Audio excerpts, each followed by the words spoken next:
नमस्कार दोस्तों, believe classes की इस अगली कक्षा में आप सभी का स्वागत करता हूं।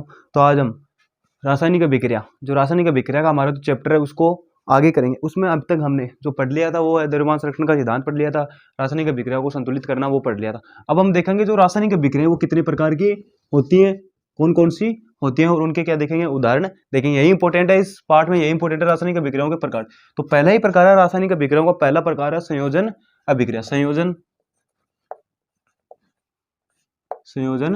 अभिक्रिया एक एक को डिटेल से पढ़ेंगे। तो पहले देखते हैं संयोजन अभिक्रिया। पहले तो संयोजन अभिक्रिया की परिभाषा सुनिए। संयोजन अभिक्रिया ऐसी अभिक्रिया जिसके अंदर दो या दो से अधिक अभिकारक जुड़कर, कौन क्या जुड़कर, अभिकारक। आप सभी को मैंने बताया था अभिकारक को R से प्रेजेंट किया जाता है, उत्पाद को P से प्रेजेंट किया जाता है। तो जो R है वो क्या होना चाहिए, दो या दो से क्या होना चाहिए, अधिक होने चाहिए, दो या दो से अधिक। यदि दो या दो से अधिक अभिकारक जुड़कर एक उत्पाद का निर्माण करें, किसका, A का, जो P है वो केवल एक बन रहा है, तो ऐसी अभिक्रिया क्या कहेंगे, संयोजन अभिक्रिया कहेंगे। तो इस संयोजन अभिक्रिया के बारे में पहले हम परिभाषा लिखेंगे। जैसे एग्जाम्पल बताता हूँ आपको, पहले एग्जाम्पल देख लें फिर देखो। मान लो C+O2 है तो क्या बन रहा है, CO2 ये बन रहा है। ऐसे ही Mg+O2 है, ये क्या बन रहा है, MgO बन रहा है। देखो एक R1 ये, मान लो R2 ये दोनों जुड़कर क्या बना रहे हैं, P1 बना रहे हैं। P1 मतलब एक ही उत्पाद बना रहे हैं, एक उत्पाद बना रहे हैं, तो इसे अभिक्रिया क्या कहेंगे, संयोजन अभिक्रिया। तो इसकी परिभाषा लिखेंगे, ऐसी रासायनिक अभिक्रिया,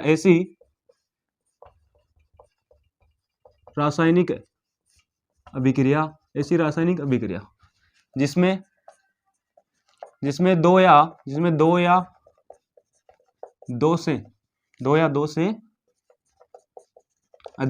दो से अधिक अभिकारक क्या जुड़ेंगे, अभिकारक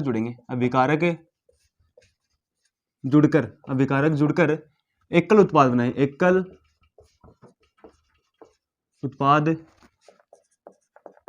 बनाए, क्या कहलाती है, संयोजन अभिक्रिया कहलाती है। संयोजन अभिक्रिया कहलाती है। इतना हो गया। तो वह रासायनिक अभिक्रिया जिसके अंदर दो तो होने चाहिए अभिकारक, जो क्या होने चाहिए, अभिकारक। इधर वाले क्या होते हैं, अभिकारक होते हैं, और किसका निर्माण करें, एकल उत्पाद का निर्माण करें, तो इसे अभिक्रिया क्या कहेंगे, संयोजन अभिक्रिया कहेंगे। एक एग्जांपल और है, बहुत इंपॉर्टेंट है, CaO प्लस H2O बराबर CaOH की होल ट्वाइस। अब देखो इसका नाम है बिना बुझा हुआ चूना, इसका नाम है बिना बुझा हुआ चूना। इसके बारे में मैंने पहले बता दिया, बिना बुझा हुआ चूना। और ये बुझा हुआ चूना। इसका उपयोग हम किसमें करते हैं, सफेदी में करते हैं। किसमें, सफेदी में, जिसको हम क्या बोलते हैं, जो कली करते हैं, उसमें किसका उपयोग करता है, CaOH की होल ट्वाइस का उपयोग किया जाता है। पहले ये लेके आते हैं, फिर उसके अंदर वाटर मिलाते हैं, फिर क्या करते हैं, ये बनता है, और इसका उपयोग सफेदी करने के लिए किया जाता है। तो ये आपकी पहली रासायनिक अभिक्रिया हो गई, जिसको क्या कहेंगे, संयोजन अभिक्रिया कहेंगे। ये एग्जांपल है, आप इसका स्क्रीनशॉट ले सकते हैं या अपनी कॉपी में इसे नोट कर सकते हैं। फिर अगली अभिक्रिया करेंगे, तो अगली देखते हैं। अगली अभिक्रिया का नाम है, अगली का वियोजन अभिक्रिया। सेम इसकी उल्टी है, किसकी, संयोजन अभिक्रिया की उल्टी है क्या, वियोजन अभिक्रिया। यह कि ये रासायनिक अभिक्रिया उसमें भी लिखी जाएंगी। देखो, तो नाम है अभिक्रिया का वियोजन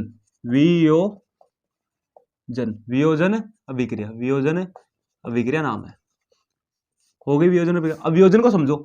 मान लो मैं CO2 ले लूं यहाँ पर, और इसको तोड़ना चाहूँ या गर्म करूं, जो भी कैसे भी तोड़ूं, उत्प्रेरक से तोड़ूं जैसे, तो तोड़ूंगा तो किसमें टूटेगा, C+O2, कार्बन अलग हो जाएगा, ये अलग हो जाएगा, ऐसे हो जाएगा। ऐसे मान लो CaCO3 है, कौन सा है, इसको बोलते हैं कैल्शियम कार्बोनेट, कैल्शियम कार्बोनेट। जब जो टूटता है तो CaO+CO2 बनाता है, CaO+CO2 ये बना रहा है। तो आप सभी को दिखाई दे रहा है कि एक तो अभिकारक है, R है इधर, और ये क्या है, P1 और ये P2, ये भी P1 और ये P2, ये R मतलब अभिकारक तो कितना है वियोजन अभिक्रिया में, एक, और जो उत्पाद है वो दो या दो से अधिक भी हो सकते हैं, दो या दो से अधिक। अब दो तो आप देख लिए, एक और एग्जांपल बताता हूं जिसमें दो से भी अधिक है, 3 है। ये है FeSO4, आगे टूटेगा तो Fe2O3 plus SO2 plus SO3 में बदलेगा, तो 3 हो गए। ये P1 हो गया, ये P2 हो गया, और ये P3 हो गया। तो देख सकते हैं आप क्या हो रहा है, ये एक, ये दूसरी है और ये तीसरी है। हो गया।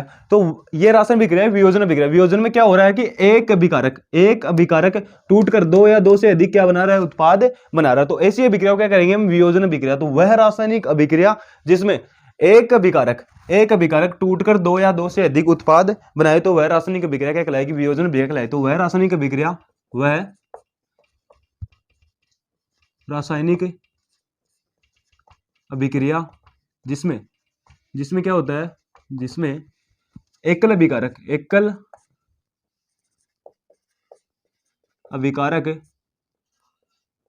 टूटकर दो या दो से अधिक उत्पाद बनाए दो या दो से अधिक उत्पाद बनाए। तो वह रासायनिक अभिक्रिया जिसमें एक अभिकारक टूटकर दो या दो से अधिक उत्पाद बनाए क्या कहलाती है, वियोजन अभिक्रिया कहलाती है। वियोजन अभिक्रिया का ये तीनों के तीनों एग्जाम्पल हो गए। तो इसे भी आप क्या करेंगे, स्क्रीनशॉट लेंगे या नोट करेंगे, फिर अगली अभिक्रिया करते हैं। तीसरी अभिक्रिया का प्रकार है विस्थापन अभिक्रिया। कौन सी अभिक्रिया, विस्थापन। नाम से स्पष्ट हो रहा है विस्थापन का मतलब कुछ ना कुछ क्या होगा, उसमें विस्थापित होगा। तो देखते हैं विस्थापन अभिक्रिया क्या है। पहले नाम लिखते हैं, यहाँ पर है विस्थापन अभिक्रिया। कौन सी अभिक्रिया, विस्थापन अभिक्रिया। देखो पहले एग्जांपल लेते हैं। मान लो ये Fe है प्लस H2SO4 है, अभिक्रिया हो रही है। क्या बनेगा, ये FeSO4 बनेगा और H2 गैस रिलीज होगी यहाँ से। तो देखो इसमें क्या हो रहा है, इस अभिक्रिया में ऐसे एक एग्जांपल और Zn प्लस H2SO4 ले ले, तो उसमें भी क्या होगा, ZnSO4 plus H2 gas release होगी। आप सभी को पता है ये तो है धातु और ये क्या है, अम्ल है, धातु है, अम्ल है। अगले पार्ट में अम्ल क्षार वाले में हम पढ़ेंगे कि जो धातु है वो अम्ल से विक्रिया करके हाइड्रोजन गैस देती है। देखो दोनों जगह ये धातु ये अम्ल है, क्या दे रही है, हाइड्रोजन गैस दे रही है। लेकिन हमारी जो ये जो विक्रिया इसके बारे में पढ़ रहे हैं हम, तो इसके बारे में देखो इसमें हो क्या रहा है। देखो ये Zn है और ये H2 है, इधर ये H2 है, ये Zn है। मतलब आपको दिखाई दे रहा है कि H2 का स्थान किसने ले लिया, इस Zn ने ले लिया। यहाँ पर देखो, यहाँ पे H2 किसके साथ है, SO4 के साथ। अब कौन है इसके साथ, Fe इसके साथ। तो क्या हो रहा है, इस Fe ने इसको क्या कर दिया, विस्थापित कर दिया। विस्थापित इसके स्थान से इसका क्या कर दिया, विस्थापन कर दिया, इसको भगा दिया।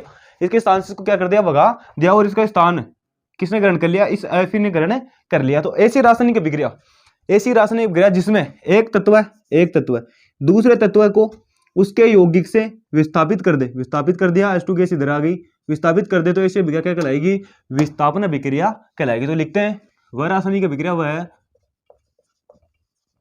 रासायनिक अभिक्रिया जिसमें क्या करेगा, एक तत्व है दूसरे तत्व को उसके यौगिक से क्या कर देगा, विस्थापित कर दे, तो क्या कहलाएगी, विस्थापन अभिक्रिया कहलाती है। विस्थापन अभिक्रिया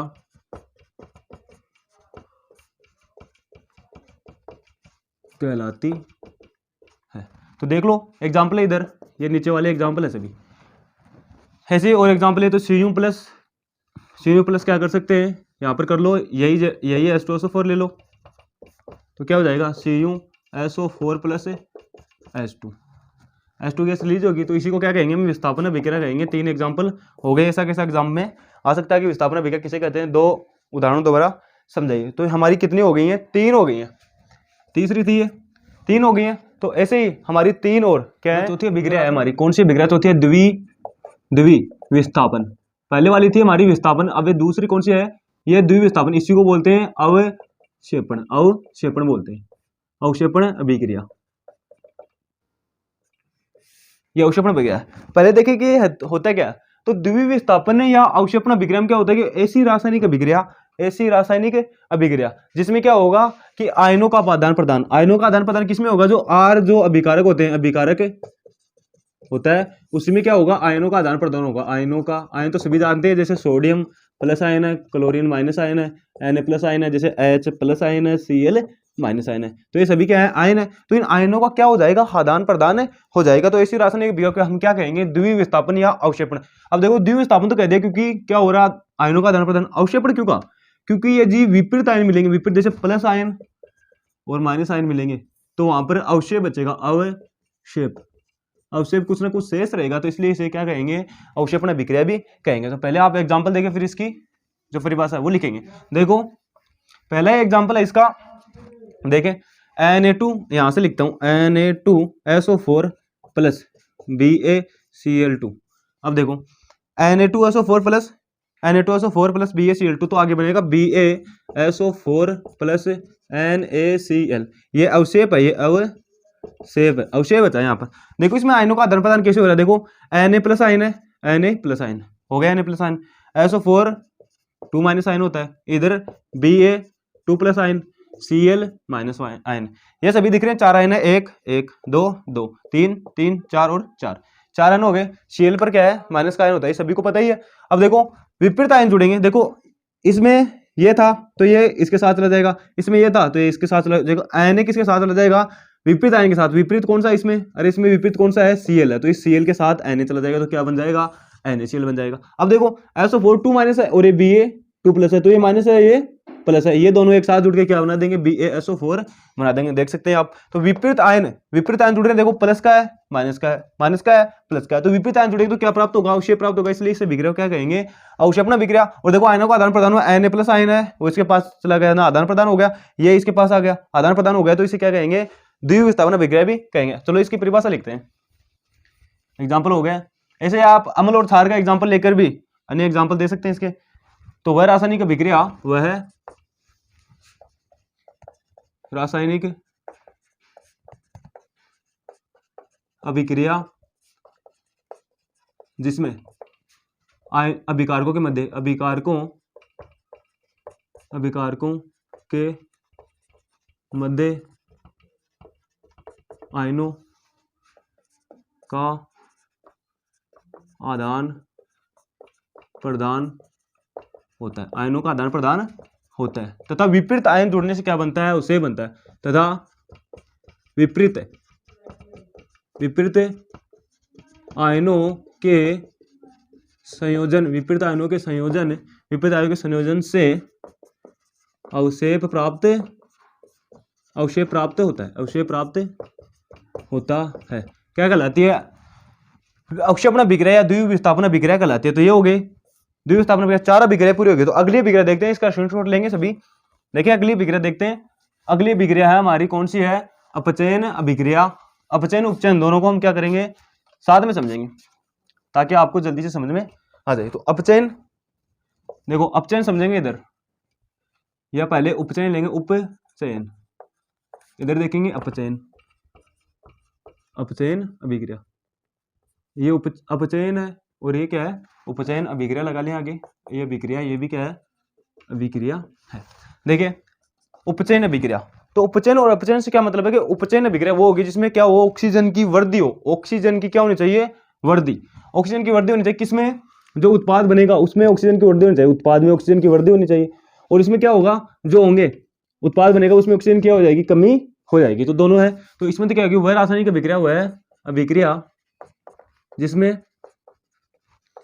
O2 की वृद्धि हो, O2 की वृद्धि होती है, क्या कहलाती है, अपचयन, उपचयन अभिक्रिया कहलाती है। कौन सी अभिक्रिया, उपचयन अभिक्रिया। और इसमें क्या कहेंगे, वह अभिक्रिया, वह अभिक्रिया जिसमें O2 की कमी होती है।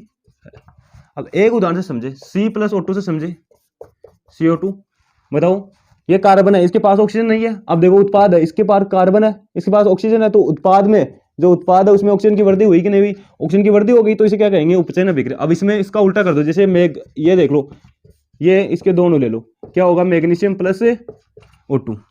अब देखो यहां पर तो क्या था, ऑक्सीजन था, अरे 2 ऑक्सीजन थे इधर तो अभिकारक में, ये अभिकारक आ रहा है, लेकिन जो P है उस मैग्नीशियम के साथ ऑक्सीजन नहीं है, हट गया। हटने का मतलब क्या हो गया, कमी हो गई। किसकी कमी हो गई, इस ऑक्सीजन की कमी हो गई। तो इस अभिक्रिया को क्या कहेंगे हम, देखो ऑक्सीजन जुड़े, इतना याद रखना, यदि ऑक्सीजन जुड़े तो क्या कहेंगे, उपचयन। अगर ऑक्सीजन हटे, यदि हट जाए तो इसे क्या कहेंगे, अपचयन। ये हो गई, ये हमारी कितनी हो गई, ये 5वीं अभिक्रिया, ये छठी अभिक्रिया। अब लास्ट अभिक्रिया हमारी सातवीं है, इन दोनों को मिलाकर क्या कहेंगे, रेडॉक्स अभिक्रिया कहेंगे। तो इसका स्क्रीनशॉट लेंगे, फिर अगली अभिक्रिया करते हैं। देखो अगली है एकदम सिंपल अभिक्रिया, अगली इन दोनों को मिलाकर लिखेंगे। तो अगली अभिक्रिया है हमारी रेडॉक्स अभिक्रिया। रेडॉक्स अभिक्रिया अनेक बार क्या है जो बोर्ड पेपर है उसमें पूछी जाती है। रेडॉक्स अभिक्रिया इंपॉर्टेंट है। रेडॉक्स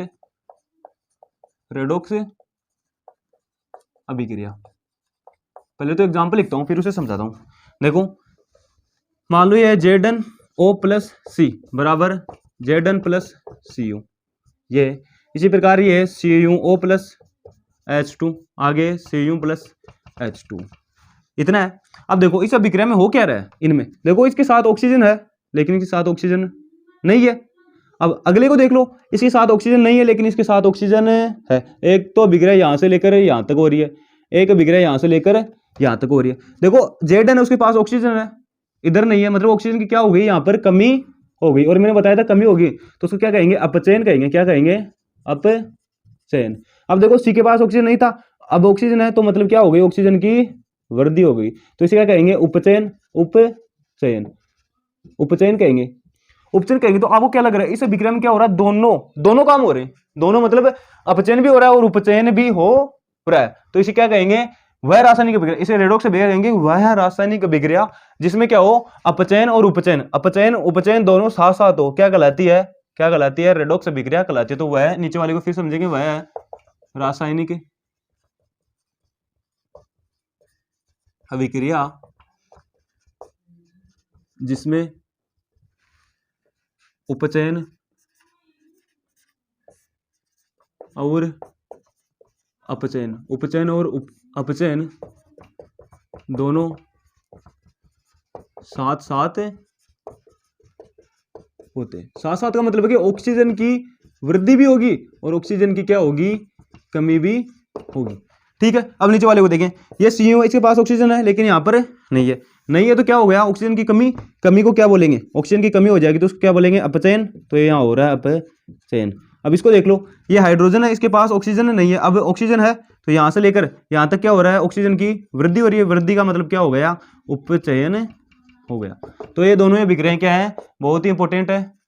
बोर्ड एग्जाम में ऐसी कैसी पूछे जाते हैं कि इनमें क्या, किसका अपचयन हो रहा है, किसका उपचयन हो रहा है। तो किसका अपचयन हो रहा है, किसका उपचयन हो रहा है, वो यहाँ से समझ सकते हैं। अब हमारे 2 पॉइंट और बचे हैं, एक को कहते हैं संसारण, एक को कहते हैं विकृत वंदिता। दो अभी करते हैं, इसका स्क्रीनशॉट लेंगे। अभी देखें आगे, पहला टॉपिक हमारा संसारण। संसारण से सभी परिचित है, संसारण नाम से नहीं परिचित है लेकिन जो बोलूंगा उससे परिचित है। आप सभी को पता है कि लोहे पर क्या लगती है, अरे लोहे पर क्या लगती है, जंग लगती है। लोहे पर क्या लगती है, जंग लगती है। क्या बोलते हैं उसको, जंग बोलते हैं।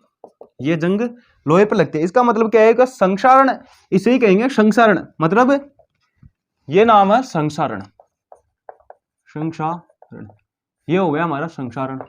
अब देखो संसारण कहेंगे किसे, कोई भी पदार्थ ले लो, कोई भी पदार्थ यदि उसे रखा जाए किसके संपर्क में, किसी भी पदार्थ को, किसी भी पदार्थ को, किसी भी पदार्थ को, किसी भी पदार्थ को किसके संपर्क में रखा जाए, आर्द्रता। आर्द्रता, आर्द्रता का मतलब समझ रहे हैं, नमी। जैसे नमी है, पानी की मात्रा, मान लो वहां पर क्या है, H2O की मात्रा है, तो वो हो गई आर्द्रता। आर्द्रता, अम्ल क्षार, अम्ल और क्षार, अम्ल क्षार के संपर्क में रखने पर, के संपर्क, इनके संपर्क में रख देंगे, किसके, आर्द्रता के, नमी के, अम्ल और क्षार के संपर्क में रख देंगे तो क्या होगा, के संपर्क में रखने पर, रखने पर, और उस पर किस पर, उस पदार्थ पर, इस पदार्थ पर, उस पर किसी अन्य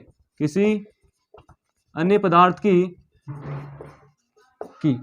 की परत चढ़ जाती, परत चढ़ जाती है, परत चढ़ जाती है, जिसे क्या कहते हैं, इसे ही, इस प्रक्रम को ही इसे क्या कहते हैं, संसारण कहते हैं, संसारण कहते हैं। जैसे मैं ले लूं यहाँ पर Fe लोहा होता है, यदि इसका संसारण हो जाए, इसका संसारण हो जाए तो इस पर कौन से रंग की परत चढ़ जाएगी, इस पर कौन से रंग की परत चढ़ जाएगी, भूरे रंग की, भूरे रंग की परत, भूरे रंग की परत चढ़ जाती है, भूरे रंग की परत चढ़ जाती है। ऐसे चांदी है, आप सभी ने बताया कि चांदी यदि संसारित हो जाए, इसका संसारण हो जाए तो इस पर कौन से कलर की परत चढ़ती है, तो इस पर काले रंग की परत चढ़ जाए, मतलब चांदी है वो क्या हो जाती है, काली हो जाती है, काले रंग की परत, काले रंग की परत हो गया। इसी प्रकार जो तांबा, आपका जो तांबा है उस पर कौन से कलर की परत रच जाती है, तांबा है वो कौन से कलर का संक्षारण हो जाता है उसका, याद रखेंगे परीक्षा के लिए इंपॉर्टेंट है। तो तांबा है उस पर क्या हो जाता है, हरे रंग की, हरे रंग की परत। तो ये तीनों इंपॉर्टेंट है कि लोहे पर जंग लगने से भूरे रंग की परत चढ़ती है, चांदी पर परत लगने से काले रंग की परत चढ़ती है, तांबे पर लगने से हरे रंग की परत चढ़ती है। ये तो है संक्षारण। अब लास्ट टॉपिक है हमारा विकृत गंधिता, लास्ट टॉपिक है जो अभी करेंगे, इसका स्क्रीनशॉट लेंगे, बहुत इंपॉर्टेंट है संक्षारण। और एक चीज होती है कि संक्षारण से बचने के लिए, अब आपने देख तो लिया कि संक्षारण हो गया, लेकिन संक्षारण से बचने के लिए क्या करेंगे, तो याद रखना 2 लाइनें संक्षारण से बचने के लिए। एक तो पेंट कर देंगे, क्या कर देंगे, पहला ही है पेंट करना, पेंट को क्या बोलते हैं आप, कलर बोलते हैं, तो कलर कर देंगे। दूसरा है उसे जो वायुरोधी है, वायुरोधी नहीं, जो क्या है नमीरोधी है, नमीरोधी, क्या करेंगे, बर्तनों नमीरोधी स्थान पर रखेंगे। बस ये 2 याद रखने हैं आपको उसके बचाव में। फिर अगला लास्ट टॉपिक आता है हमारा विकृत गंधिता। क्या आता है, विकृत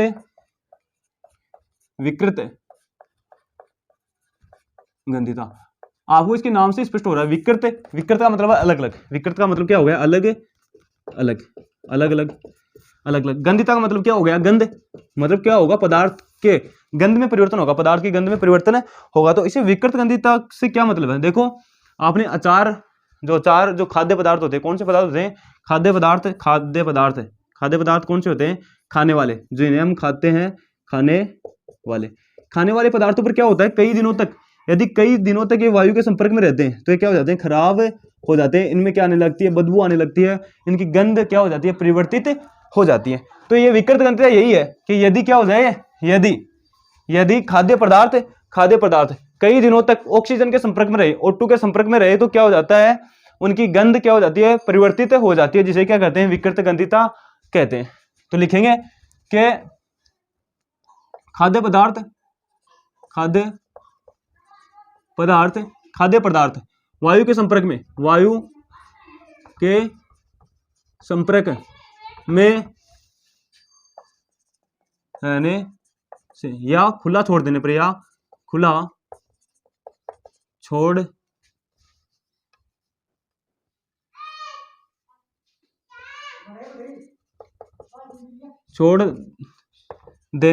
खुला छोड़ देने पर क्या होता है, खुला छोड़ देने पर उनमें क्या हो जाएगा, उनकी गंध परिवर्तित हो जाएगी, गंध परिवर्तित होने लगती है। इसे क्या कहते हैं, इसे विकृत गंधिता कहते हैं, इसे विकृत गंधिता कहते हैं। अब देखो विकृत गंधिता कहते हैं, इसका एक जो एग्जाम में यहाँ से जो प्रश्न आता है वो बताता हूँ आपको। जो चिप्स की थैली होती है, चिप्स की जो थैली होती है उनमें कौन सी गैस भरी जाती है, नाइट्रोजन गैस भरी जाती है। याद रखने की बात है कि चिप्स की थैलियों में कौन सी गैस भरी जाती है, नाइट्रोजन गैस भरी जाती है। अब प्रश्न उठता है कि ऑक्सीजन गैस क्यों नहीं भरी जाती। तो आप सभी को पता है, मैंने बताया कि विकृत गंधिता का मतलब हो गया ऑक्सीजन के संपर्क में। अब जो चिप्स में जो खाद्य पदार्थ है, वो ऑक्सीजन से क्रिया करके क्या हो जाएंगे, गंध दे देंगे, गंध प्रदान करेंगे और क्या हो जाएंगे, खराब हो जाएंगे। इसलिए क्या भर जाती है, नाइट्रोजन। क्यों, क्योंकि नाइट्रोजन क्या है, बहुत ही कम क्रियाशील गैस, क्रिया नहीं है, इसलिए क्या भरी जाती है, नाइट्रोजन गैस भरी जाती है। अब इसके उपाय, बचाव, तो बचाव में क्या होगा, ऑक्सीकारक पदार्थों के स्थान पर क्या करेंगे, वी ऑक्सीकारक पदार्थों का उपयोग करेंगे, वी ऑक्सीकारक पदार्थ पहला। दूसरा हो जाएगा, क्या करेंगे, उसे वायुरोधी बर्तनों से दूर रखेंगे, वायुरोधी बर्तनों में रखेंगे, वायुरोधी जिसमें वायु प्रवेश न करे, वायुरोधी बर्तनों में रखा जाता है। ठीक है, तो ये है विकृत गंधिता, बहुत ही इंपॉर्टेंट टॉपिक है, इसको याद रखेंगे। ये जरूर याद रखेंगे, चिप्स की थैली में कौन सी गैस भरी जाती है, O2 क्यों नहीं भरी जाती है। फिर इसके बचाव याद रखेंगे कि बचाव के लिए क्या करते हैं। तो हमारा जो पहला पार्ट रासायनिक अभिक्रिया का 10वीं क्लास का वो क्या हो गया, कंप्लीट हो गया। यहाँ से बाहर कोई ऐसा प्रश्न नहीं आएगा जो आपकी बोर्ड में पूछा जाए। तो इसे क्या करें, आप ध्यान से अपने नोट्स के साथ पढ़ें और जो अगला जो हमारा चैप्टर है वो दूसरा अमल क्षार वाला स्टार्ट करेंगे। तो आज के लिए इतना ही, धन्यवाद।